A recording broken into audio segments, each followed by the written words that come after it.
coming up. Is there not criminal code charges that could be levied against individuals, the organizers of these sorts of rallies that clearly are hateful and calling for, in some cases, genocide, etc. Do you support this committee calling on the Minister of Canadian Heritage to instruct Library and Archives Canada to release the names of the Nazis in the Deschênes report?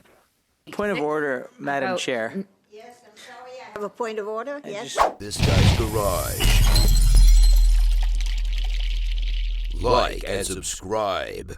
Mr. Robertson, I have been astounded as I see some of the rallies and whatnot that you referenced in your opening remarks, where there's the glorification of terror on Canadian streets, and something that has been highlighted, and especially as we're dealing with a study on freedom of expression, because of course as Canadians we are guaranteed through the Charter the constitutionally assured right of freedom of expression, but to ensure that that does not include the glorification of a genocide, of terrorism like we have seen. Is it your opinion that there are mechanisms, criminal code and otherwise, that exist currently in Canada that are not being properly enforced to ensure that these things don't happen on Canadian streets? Thank you for your question. It is the position of B'nai B'rith Canada that the unfortunate rise in anti-Semitism and the recent events such as protests that glorify and celebrate acts of terror that we have seen on our streets present us with the opportunity to re-examine the provisions of the criminal code, which have been designed to prevent terrorism. These criminal code provisions need to be amended to ensure that the groups which we are listing as terrorist entities are not celebrated and glorified on Canadian streets. So yes, we do have provisions designed to prevent terrorism in its occurrence here in Canada, but we need to amend those to acknowledge the realities which we are currently seeing on Canadian streets, which is the display of the symbols of listed terror entities in the occurrence of rallies, individuals whose sole intent is to glorify the actions of terrorists. So the existing legislation does not presently encapsulate the events that we're seeing, and it needs to be amended in order to respond to the problematic conduct which we are witnessing on our streets, which is actually making a mockery of our current efforts to combat terrorism. I appreciate that, and I think that one of the things, and I've had many constituents that have reached out to me saying, how is this allowed to happen? Are there not anti-hate speech provisions that currently exist? Is there not criminal code charges that could be levied against individuals, the organizers of these sorts of rallies that clearly are hateful and calling for, in some cases, genocide, etc. So are you aware of whether or not charges have in fact been levied, been brought against any of the organizers or groups that, including some of which were organizations that were up until just recently allowed to operate legally in Canada, but just changed to be a terrorist organization? Are you aware of any of the current provisions that have led to charges that we could point to? We are aware of arrests that have been made, specifically in reference to the leaders of the group that you referenced. We are also aware of charges being laid against several individuals under Section 319 of the Criminal Code, which is Canada's hate crime provisions. However, I think that the devolving situation is evidence that what has been done and the charges that have been laid are insufficient to handle the situation that is presently inflicting our country.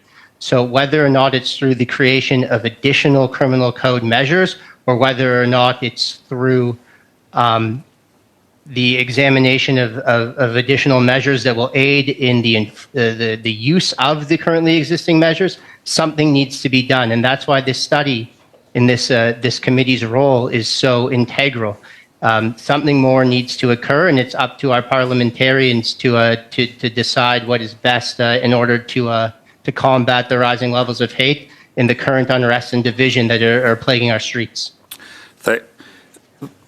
Thank you for that. Now, I'm curious. There is any civil society. There's a social contract, and that's a concept that is often taught in high school social studies classes and in universities across Canada. But there's this tension, right? The freedom, but also the responsibility. I'm wondering if in the last minute or so you could just unpack a little bit of what that looks like for us as parliamentarians, members of the Heritage Committee studying freedom of expression, what that tension should look like to ensure that freedom of expression is protected while also ensuring that Canadians are also protected. I think that it comes down to reasonable limitations. Everyone should have the right to protest. Everyone should have the right to voice our opinion. That's made clear in our charter, and our charter jurisprudence has protected those rights.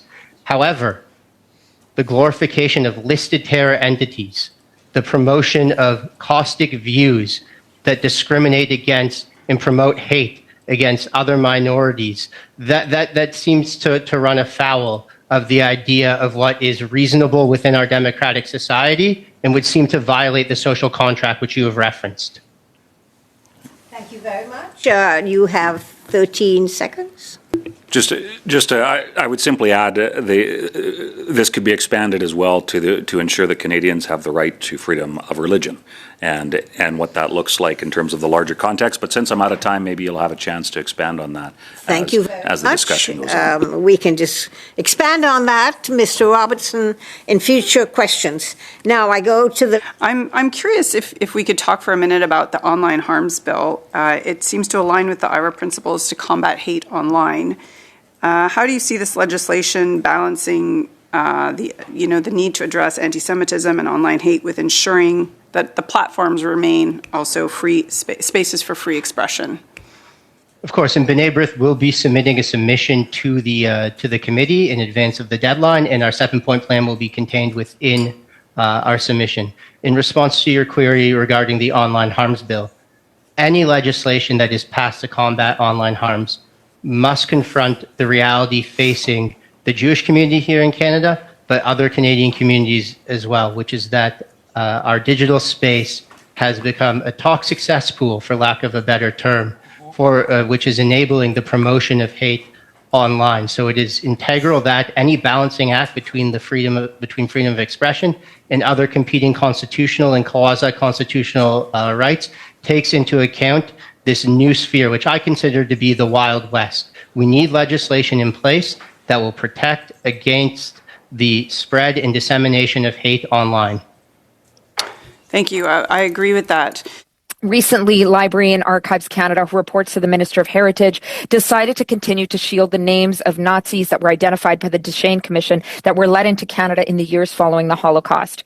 Do you support this committee calling on the Minister of Canadian Heritage to instruct Library and Archives Canada to release the names of the Nazis in the Deschênes report? Library and Archives Canada must release the names from the Deschênes Commission report. All documents related to Canada's Nazi past must be released to our public so that we can learn and we can educate ourselves on the trauma that was inflicted by Canada on the survivors of the Holocaust, and so that as a society we can grow and to learn from our mistakes, the mistakes of our past. Thank you very much, Mr. Robertson. Hearing that, I would like to revisit a motion that I presented 2 weeks ago with respect to this very issue. I want to begin by talking about how it's ironic that we're talking about freedom of expression when it comes to one of the most fundamental issues that this committee has had to deal with, which is Library and Archives' refusal, under, of course, the Minister of Heritage, to publicize the names of Nazis in the Deschênes report. This deliberate policy to not release the names of known Nazis who were consciously and directly admitted to Canada in the early 1950s must be repealed. I cannot think of what this ongoing refusal to release the names means to survivors and families of survivors. I think of the experience of my own family, from the people who fought the Nazis, and how historic Jewish communities from where in Greece and across Europe were entirely wiped out, not just by Nazis, but also by collaborators. I cannot believe that in Canada in 2024, we are still discussing whether or not the Canadian government should bring to light the names of Nazis that engaged in the Holocaust and the systematic murder of Jews, as well as Poles, Roma, and many others. With International Holocaust Remembrance Day, what better time than now for Canada to own up to its dark history? This is about freedom of expression. This is about freedom of information. We need the Government of Canada, and particularly the Minister of Heritage, to change course and direct Library and Archives Canada to release the names. And so I would like to revisit the motion, and I hope that all members of all parties will support this motion, that given that the Standing Committee on Canadian Heritage regrets the continued protection given by the Minister of Canadian Heritage to the estimated 900 Nazis that were allowed to enter Canada after the Second World War by refusing to release their names and refusing to listen to organizations representing victims of the Nazis, the committee invite the Minister of Canadian Heritage to instruct Libraries and Archives Canada to release the names of the 900 Nazis before International Holocaust Remembrance Day on Monday, January 27, 2025, and then this motion be reported to the House.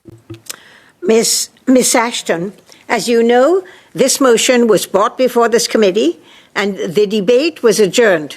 So in order to put this motion back on the table and be considered by this committee, I have to call a vote of the committee asking them if they wish to bring back a motion on which debate had been adjourned. So I'm going to ask a question. It's not a debate. I'm going to ask a question of the committee. So this is what the vote is. Please, clerk. And the question is, shall the committee proceed to the consideration of the motion of Ms. Ashton that was previously moved on November 14th, 2024? Mr. Noor Mohammed. No. Madam Gainey. No. Mr. Coteau. No. Madam Latanzio. No. Mr. Baines. No. Mr. Waugh. Yes. Mr. Couric. Yes. Mr. Gould. Oui. Mr. Lake. Oui. Mr. Champoux. No. Madam Ashton. Yes. That's 5 yeas, 6 nays. The decision to bring the motion back for debate is defeated. Thank you, Madam Chair. I'm astounded at what we're hearing in this committee today, and frankly shocked that Liberal and Bloc members refuse to get to my motion directing the Minister of Heritage to call on Heritage or Library and Archives Canada to release the names in the Deschênes report, a report that was put together in 1986. Point of order, Madam Chair. Yes, I'm sorry. I have a point of order. I Yes, just want to be Mr. Noor Mohammed. Just want to be clear that the motion was to resume debate, not on the motion itself. Yes, and it's important exactly. to make sure that Yes. we are providing people with information, not misinformation. Yes, yes, indeed, Ms. Ashton. The motion was to resume debate and not on the Yes, substance. and so let me be clear on my end that the Liberals and Bloc said no to resuming debate that would allow for a vote on releasing the names in the Deschênes report. I think everybody can see through what's happening here, and what I find shocking in the year 2024, when we are acknowledging 79 years since the end of the Second World War, a war in which tens of thousands of Canadians were killed by Nazis, a war in which 6 million Jews were exterminated by Nazis, where Poles, Roma, gays, the left, members of Point of order. communities were targeted by Nazis. I'm sorry, Ms. I have Ashton, there's a point of order. I'm just wondering about Ms. the relevance to our study here and the witnesses on our freedom around the study of expression. That's a reasonable question. What Thank is you. the relevance? Because we've already The relevance voted of- not to reintroduce, Ms. Ashton, we voted not to reintroduce the debate, and you are reintroducing debate on this. I'm using my time to speak to something, and if in a study on freedom of expression, I cannot express my views because liberals are getting defensive about their position, we've got a real problem on our hands. But I would argue the biggest problem is the way in which they blocked further a debate and a vote on this critical motion. Are we forgetting our history? What is critical here is that we recognize the responsibility we have as parliamentarians to uncloak, remove under the veil of secrecy these Nazis that were protected. Years after Jews fleeing Europe were not allowed to enter Canada. Canada did not allow Jews to come to Canada to flee what was almost sure death, but instead allowed Nazis to come in. We are hearing from a chorus of voices, including from B'nai B'rith today, that it is time for Canada, for the Liberal government, to release the names identified in the Duchesne Commission. It is absolutely time to do that. And I want to end off my time by sharing the words of a 96-year-old Holocaust survivor, Hedy Braum, who said the following: "They let in those Nazis even at a time when they refused Jewish survivors. But even right now, to protect them, wow, whose interest is it? Justice doesn't seem to have much success."